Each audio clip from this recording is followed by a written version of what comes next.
અમારી પાસે આવતા દર્દીઓનો સવાલ હોય છે કે મને ગુદમાર્ગે જ તકલીફ થઈ છે, શું મસા છે, ભગંદર છે કે ચીરાવાડિયા છે?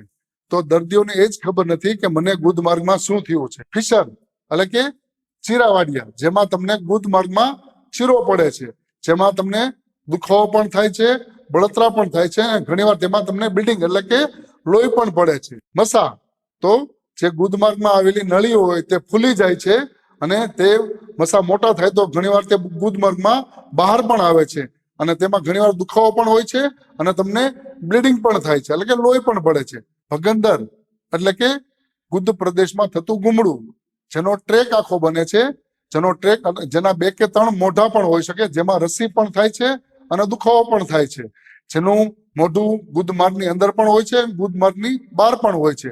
ઘણીવાર ગુદમાર્ગની અંદરનું મોઢું બંધ હોય છે, બહારનું ખુલ્લું હોય છે. ઘણીવાર બહારનું બંધ હોય છે, અંદરનું ખુલ્લું હોય છે. ઘણીવાર બંને મુખ બંધ હોય છે, અને ઘણીવાર તમને 4-5 મુખ હોય છે.